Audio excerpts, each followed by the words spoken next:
what's up guys? Welcome to another episode of Patches from In the Driveway. We have this Ariens Professional 28 hydrostatic drive. Funny story is I originally made a video about this with its first owner and I kind of nixed the video because it was a little too long because I like to talk. So we're not going to repeat that. Okay, the issue is this thing is here for a tune-up, and as you guys can see, the pull coil, wow, I can't talk. The pull cord recoil rope has snapped and ripped. Now, a side note is the original owner kept this thing in immaculate shape. The gentleman that now owns it has not. And it only took about 2-3 years, give or take a little bit, to get it to this piss poor, horrible shape.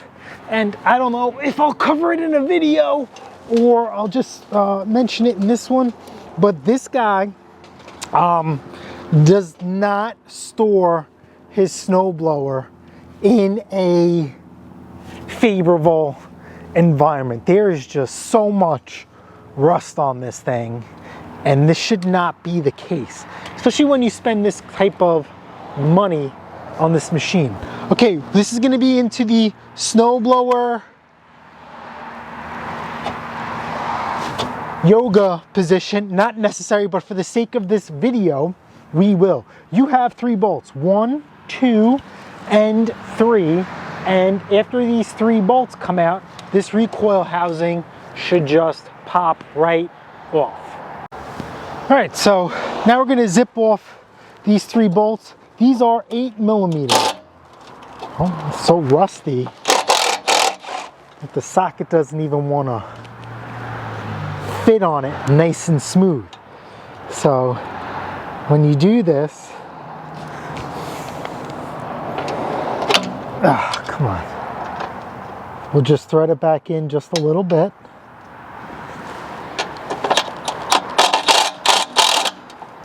And then rock. Holy crap. Oh man. All right. On there. See, look, we could put, look, that's what these 4 holes are for.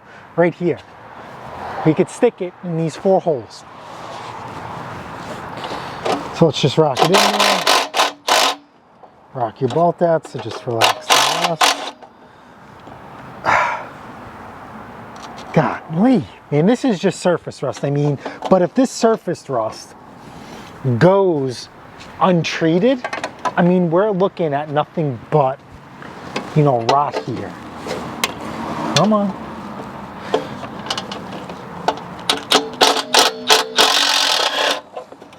Get that out of the way. Okay, now our recoil assembly has popped off. Look at, oh my God. All right, let's take you guys over to the workbench. Let's get this out. Alrighty guys, workbench activated. Let's get this out of the way. So let's pop this little clip off, right? This little cover, little screwdriver.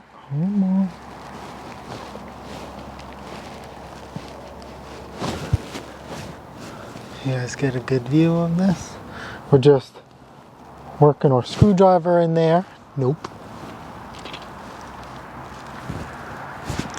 Working our screwdriver in there, and this cover will pop eventually. It is about 20 degrees, so if we can call that here. And look at this. And then we work it. See that? This pop, this cover comes right off. So let's put that to the side. Now we have the other end of this recoil rope exposed. Stick your screwdriver rope in there and pull this out, because this will help us get to the normal length. Now we have this here. Let's just pull this out all the way.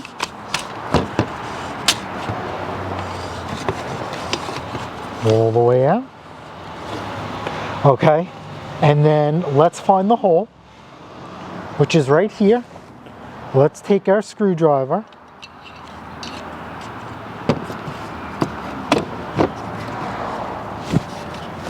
Okay, and then line it up with this hole, stick it in, and hold it in like so.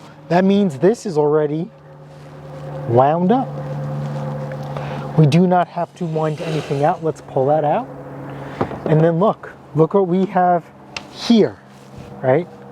We can match this up to our new rope, which is exactly what we're gonna do.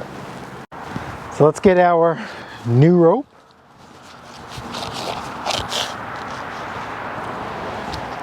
Let's lay this out. Okay, this is the 5/32 diameter.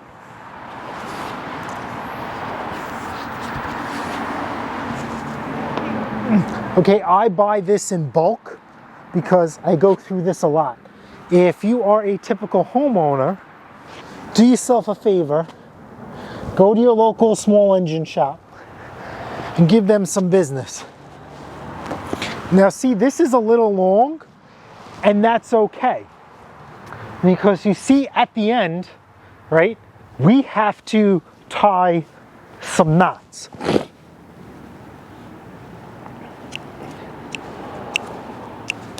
So I leave myself a little extra for knots, and it's easier. Well, you can always take away rope, but you cannot add. If it's too short, you gotta redo it.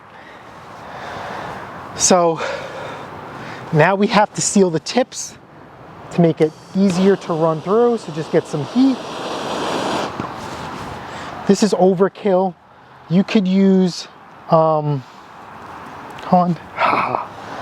can use your lighter, okay? Barbecue lighter if you smoke. Anything with heat, hair dryer, heat gun, and then you just give this a twist. So just a few seconds with your heat. Okay, take your things. This is gonna be hot. Remember, this is nylon rope, it's plastic, it will stick to you. So it's cold out, two, my hands are a little seasoned, so it doesn't sting as much. Now we take our tip right here. See this hole here? Okay, there's gonna be a hole on the inside. And you see this little triangle here? It's kind of telling you where it should go. So we're gonna take this here and we're gonna stick it right through the hole. Oh, freaking baby, first try. Now, take a pair of needle noses and pull it through. And now let's tie our knot. Just a simple knot. Wrap it around and stick it through. And that's it. That is all you need for a knot. And as you can see, it covers right through that hole. Now we're going to do the same thing. Take this, shove it through this hole, and it passes right through. And we are going to tie the same knot. Now, if you're really paranoid about this pulling through, just tie that knot again. And then once we get it tight, see how I'm pulling it? That ensures it's nice and tight. Shove it all in this hole. Take your protective cover and press it back in. Give it a couple of tugs for good measure. And the same thing here, good measure. Now, see how I put my thumb in here? Release it. Do not let this rip. Nice and slow. You let this go back in. Uh-oh. Uh-oh. This guy. I trusted this guy. Yeah, this is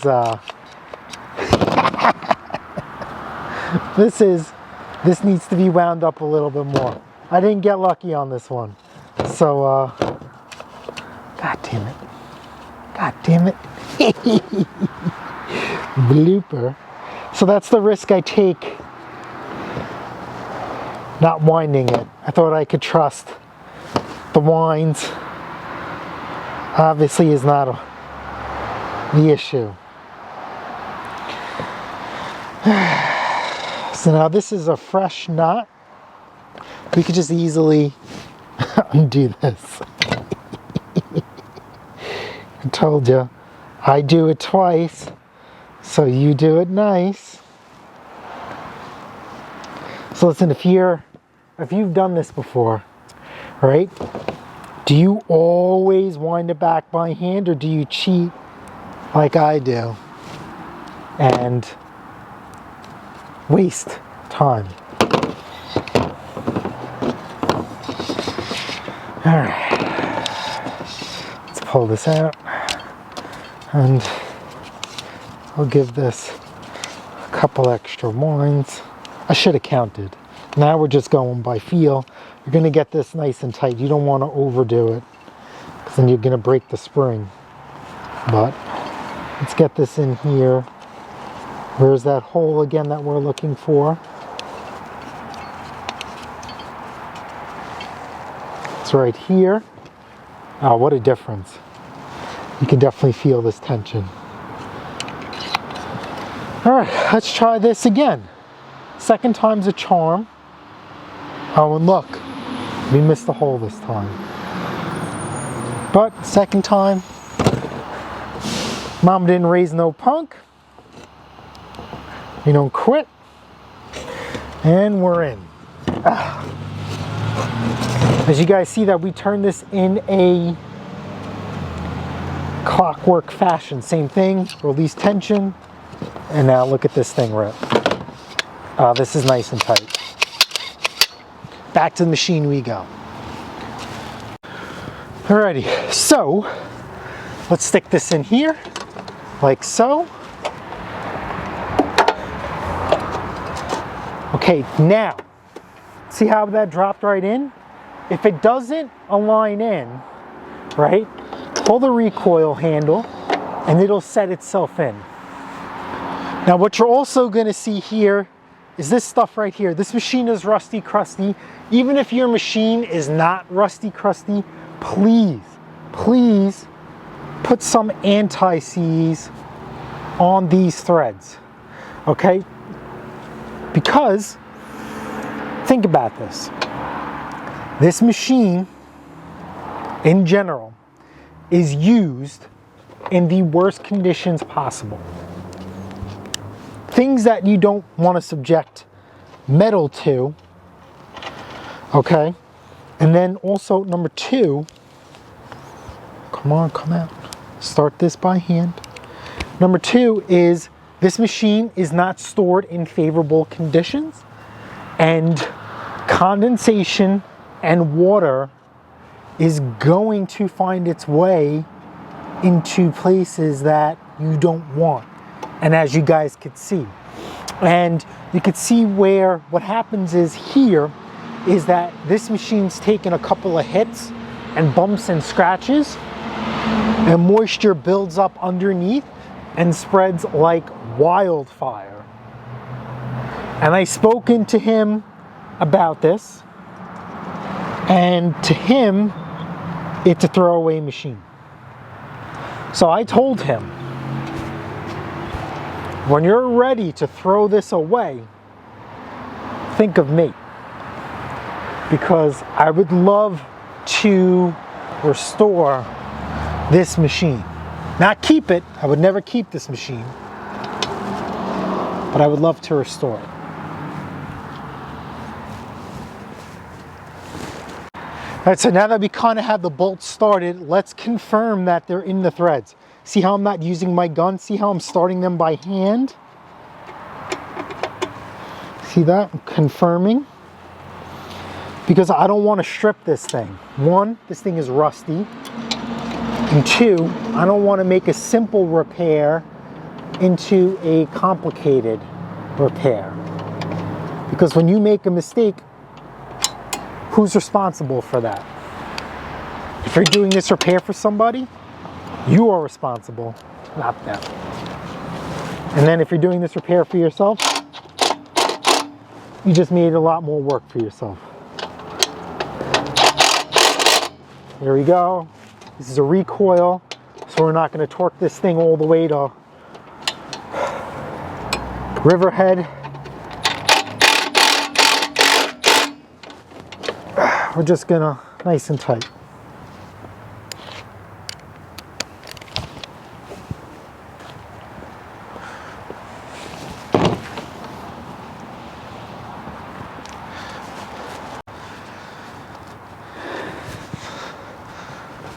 Alrighty, snowblower yoga.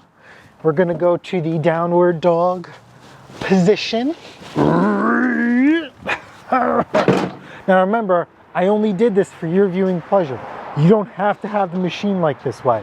But also, this machine isn't here for a tune-up, so that's that. Anyway,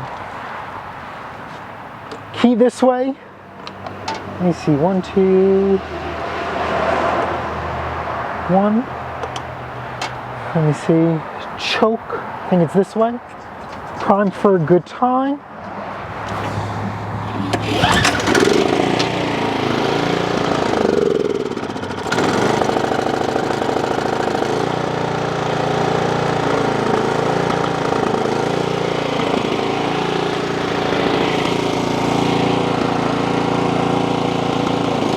Auger spin. Now this is hydrostatic, so there's no gears. It's just this lever. You see how slow? And I'm just moving my hands. This is the speed.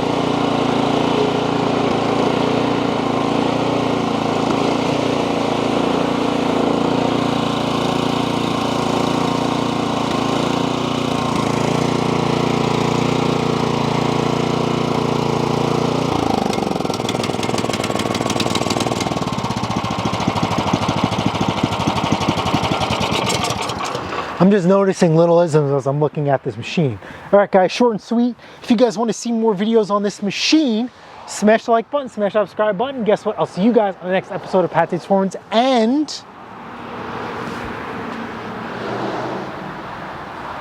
that's how you replace your recoil rope. If you guys want to buy this rope in bulk, I will post a link for you guys to buy the rope in bulk. If not, again, go to your local small engine shop. Patronize them, say hello, and I'll catch you guys on the next one. Later.